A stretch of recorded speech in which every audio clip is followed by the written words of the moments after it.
page 50. And Puck's image of the fowler and the wild geese lying him, or the CHOUGH's, quote, rising and curving at the gun's report, stop unquote, para.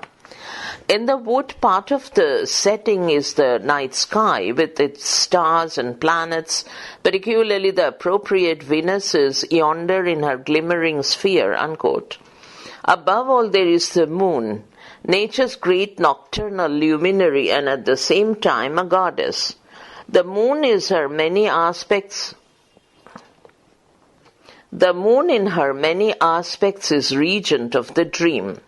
Most of the action happens at night under moonlight when, quote, line 1, Phoebe both behold, line 2, her silver visage in the watery glass, line 3, decking with liquid pearl the bladed grass, stop unquote, para. Diana, the moon's form on earth with the woods, she ranges as virgin huntress, and Luna, in with moonlight. When Oberon has ended the fun which provoked her, he and Titania make their exit to start on a flight swifter than the wandering moon. Oberon rejects Titania's invitation to see our moonlight revels as it began with his challenge. Para. Quote, I'll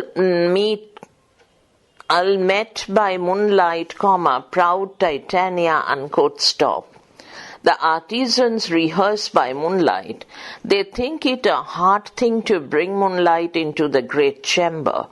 The adoption of Queen's proposal so that star-veiling appears as moonshine in the performance makes the moon motif one of the connections between the comicality of the burlesque and the romance of the main play. Para. In the opening lines of the play, the phases of the moon introduce at once not only the theme of metamorphosis but appropriately to the marriage theme, the discarding of old for new. In Cupid's fiery shaft is, quote, quenched in the chaste beams of the wintry moon, unquote, stop. When the moon weeps, flowers in sympathy mourn the rips they have suffered. The rule of the moon bridges the contrast between the ideal virginity of the imperial votaress and the ideal of fertile marriage celebrated in the conclusion toward which the play has moved from the beginning. 15. Discuss Shakespeare's fairy world, its charm and fascination in, quote, A Midsummer Night's Dream, unquote. Answer. Shakespeare's fairies are largely derived from Warwickshire folklore and superstition. However, Shakespeare has changed the popular notion of this delightful order of mythological personages. In A Midsummer Night's Dream, the whole of the fairy mythology seems to have been modified, and Shakespeare's fairies are, quote, the favorite children of his romantic fancy, unquote, stop.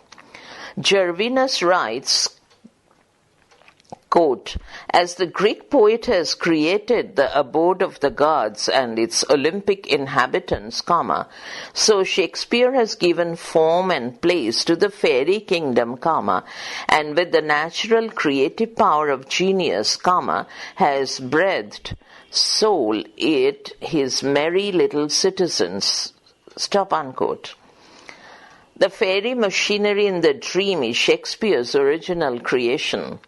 A few before him had dealt in a vulgar and clumsy manner with popular superstitions, but the sportive, beneficent, invisible population of the air and earth, long since credible in the creed of childhood and of those simple-like children, had never for a moment been blended with human mortals among the characters of the drama. The fairies are delicate and etherealized creatings of Shakespeare's fancy. They delight in flowers, fragrance, dewdrops, and moonbeams, honeybees, butterflies, and nightingales, page 51, comma, dancing, comma, play and song, comma, stop. These are their joys, and out of these they weave their highest joy, and then they, double quote, fleet the time carelessly, stop unquote. Para. They have a court, a king and a queen. Their court is situated in the farthest steeps of India. Oberon and Titania, king and queen, have been drawn by Shakespeare in a very pleasant manner. Although they quarrel sometimes, they usually busy in removing the troubles of others. The fairy queen has all the grace and dignity of classical Diana, has her own attendants, while the king has the court jester, Puck.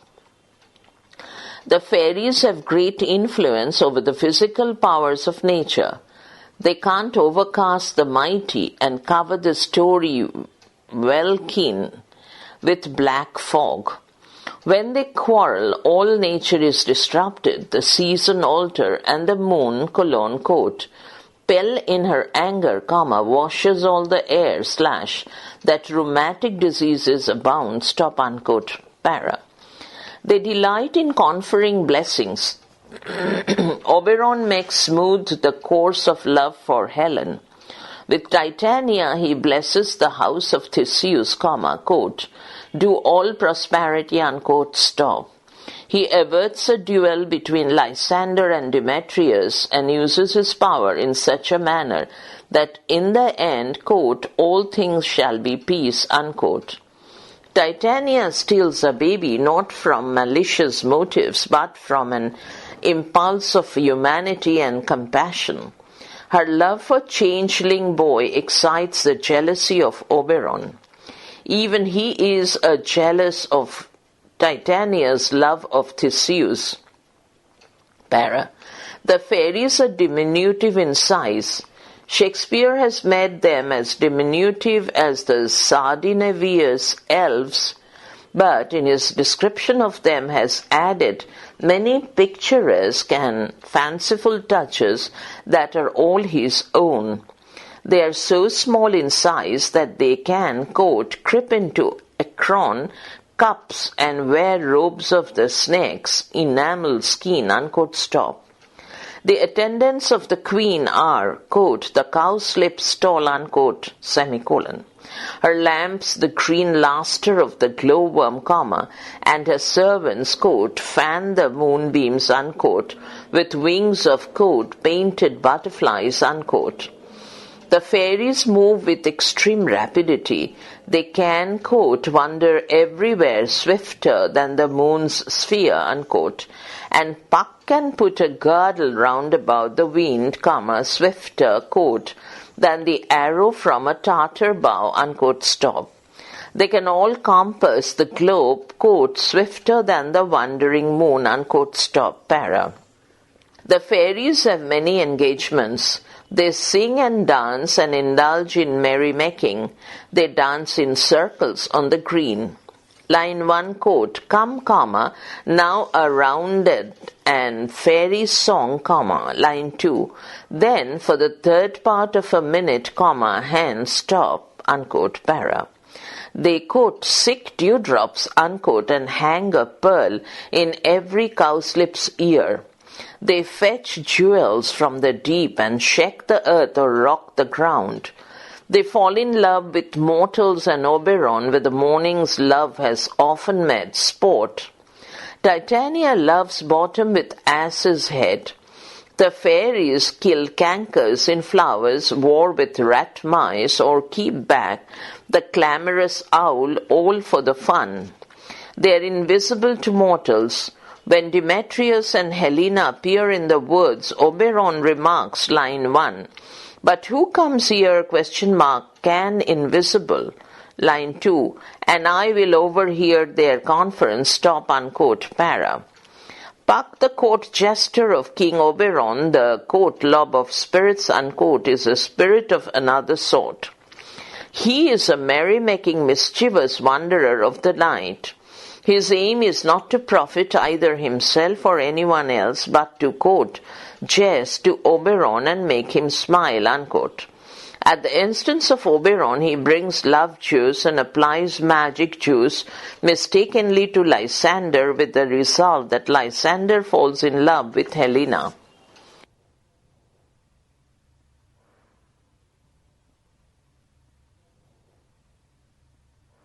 Page 52. Question 16. Quote, discord and concord, unquote, is another theme of the play, comma, A Midsummer Night's Dream. Do you agree? Give reasons for your answer.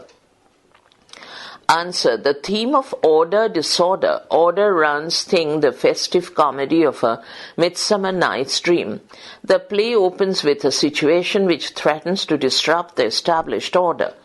Hermia revolts against parental authority. Aegeus, father of Hermia, objects to Hermia's love for Lysander and appeals to the Duke for justice. Accepted codes of conduct are violated as the two lovers, in defiance of Aegeus and the Duke, flee to the wood near Athens.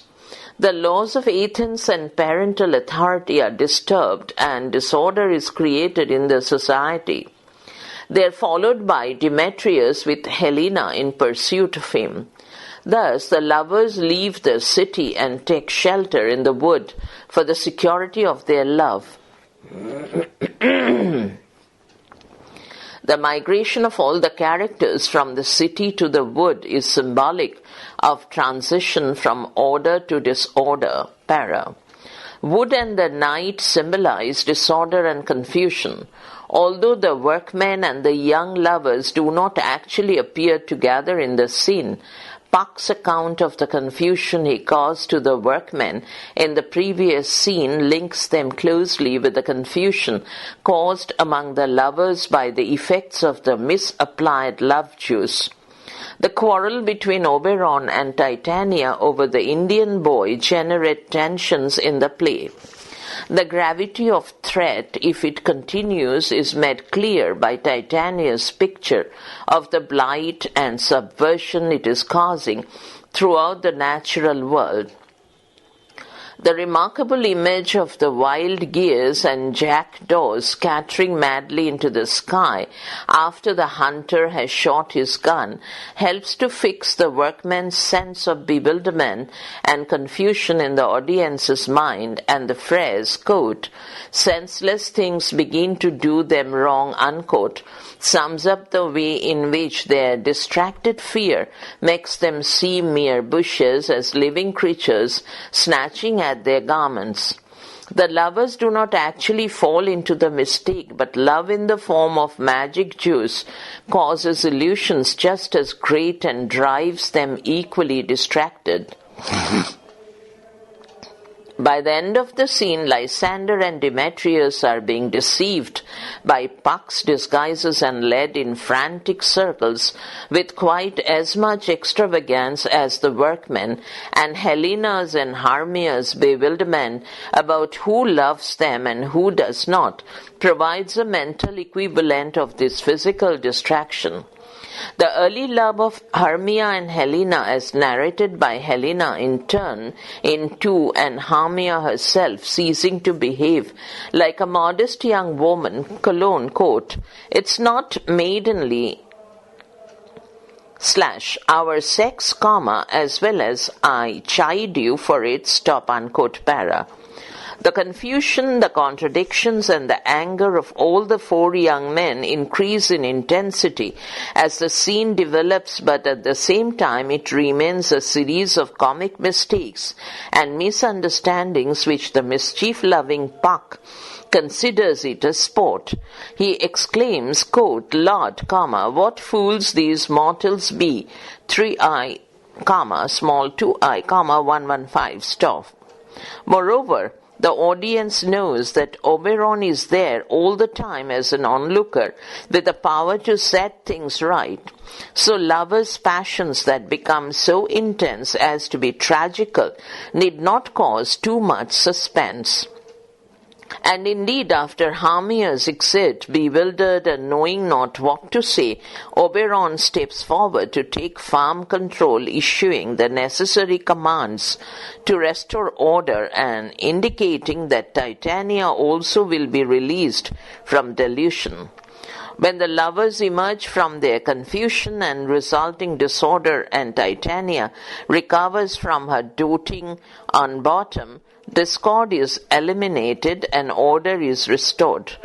These confusions and bewilderments are the experiences of the night, and with the dawn of day order is again established. The lovers are happily married, and Aegeus accepts Lysander as his son-in-law. The fairy queen and king are at peace, and the disorder in the seasons, page 53, ends. Bottom is satisfied that he has played his part in the play within the play. Everyone is sane and normal, and the events of the night in the woodland seem to be a mere midsummer night's dream. Thus, night and dawn, wood and city are contrasted. The lovers return to the city. Question 17. Write on the role of the Athenian artisans with special reference to Bottom in A Midsummer Night's Dream. Answer. Shakespeare's genius for comedy finds its most consummate expression not so much through what happens to the fairies or the passionate outbursts of the lovers as through the Athenian mechanics, who are delineated with great subtlety. Queens, the carpenter with 5 others, is not without importance in the general scheme of A Midsummer Night's Dream. The 5 others are Snug, the joiner, Bottom, the weaver, Flute, the bellows mender, Snout, the tinker, and Starveling, the tailor. These characters are amusing because of their ignorance of things in general and because of their reverence for Bottom. Except Bottom, these characters are slightly sketched. However, their 1 or 2 distinctive traits mark them as individuals. Snug, the joiner, is the moral man of the piece who proceeds by measurement and discretion in all things. He has his rule and compasses in his hand. Quote, "Have you the lion's part written? ? Pray you, if it be given it me, and I am slow of study, . Quote, "You may do it extempore, says Queens, quote, "for it is nothing but roaring, . Starveling, the tailor, keeps the peace and objects to the lion and the drawn sword. Quote, "I believe we must leave the killing out when all is done, . Starveling, however, does not start the objections himself, but supports them when made by others as if he had not the spirit to express his fears without encouragement. Queens may be considered as possessing a larger share of education than the 4, while Sung, who admits, quote, "I am slow of study, . is the most diffident." Flute can be described as the boldest. Starveling is, quote, "afraid of the lion, . and a drawn sword because they may frighten the ladies." Bottom is the most interesting and subtly drawn character. He is marked by self-assurance, audacity, and conceit. Although Queens is technically the head of the show, Bottom takes upon himself the whole management of the play. His self-confidence is such that he would have liked to act all the parts himself. He asks, quote, "What is Pyramus? A lover or a tyrant? And then he asserts, quote, "If I do it, let the audience look to their eyes, ... Yet my chief humor is for a tyrant, . A few minutes later he says, quote, "Let me play Thisbe too, . I'll speak in a monotonous little voice, quote, Thisbe, Thisbe, . And still later he says, "Let me play the lion too. I will roar, that will do any man's heart good to hear me, . When he is translated into Elfland, he easily adjusts himself to the situation. In every situation, bottom is the same personification of self-love, which the simple cannot conceal and the wise can, with difficulty, suppress. Stop. Next, characters.